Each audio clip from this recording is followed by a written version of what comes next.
Indonesia adalah salah satu negara yang masuk dalam daftar rawan bencana. Karena itu pelatihan siaga bencana ini sangat diperlukan sejak usia dini. Nah, hari ini saya akan latihan siaga bencana bersama dengan anak-anak. Kita langsung tanya aja ya. Anak-anak udah siap? Siap! Let's go!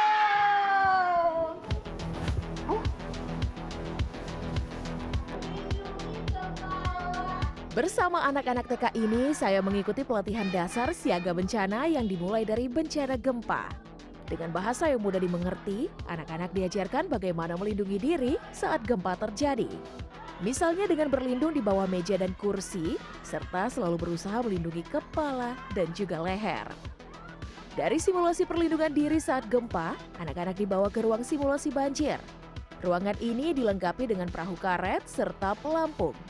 Tak hanya diberikan pengetahuan soal bahaya banjir, mereka juga bisa naik di atas perahu dan merasakan pengalaman saat banjir melanda. Yeay! Seru nggak Aisyah? Seru nggak? Tadi Aisyah lihat kayak lagi di banjir gitu ya? Iya, jadi dengan teknologi VR ini, di sini kita bisa merasakan langsung seperti lagi banjir dan juga tadi ada misi untuk menyelamatkan orang. Aisyah tadi selamatin orang nggak? Enggak ya, astaga. Tapi tadi itu memang mengajarkan kita bagaimana caranya mendayung di perahu karet ini dan juga menyelamatkan orang sampai di garis finish. Seru banget. Ruangan selanjutnya adalah ruangan simulasi kebakaran. Di sini, anak-anak diajarkan bagaimana menyelamatkan diri saat kebakaran terjadi. Mulai dari menelepon nomor darurat 112, menyalakan alarm hingga simulasi menyelamatkan diri dari ruangan berasap.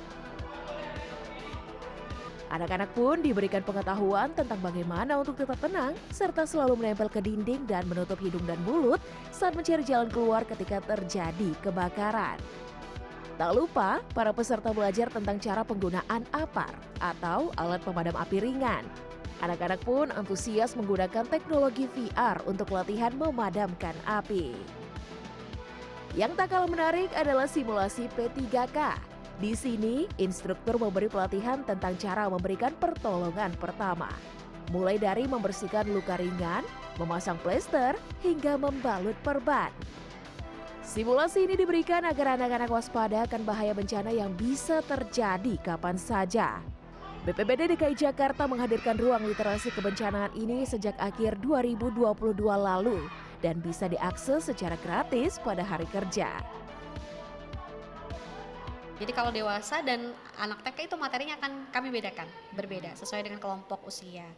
Dan untuk layanannya gratis tanpa dipungut biaya. Untuk misalnya saja di TK seperti tadi, untuk gempa kita banyaknya di lagu-lagu. Kemudian untuk materi P3K kan lebih banyak di perawatan luka. Sedangkan untuk mungkin SD, SMP dan seterusnya, itu kita sudah mulai prakteknya betul-betul.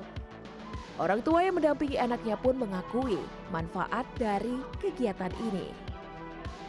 Bagus ya Mbak simulasinya, jadi anak-anak walaupun masih berusia PAUD bisa mengerti lah sedikit-sedikit tentang apa itu bencana, caranya gimana untuk menghindari itu, untuk kalau ada dalam keadaan seperti itu, jadi mereka bisa ngerti lah sedikit-sedikit gimana cara penyelamatan dirinya. Pelatihan siaga bencana ini nyatanya sangat diperlukan di Indonesia.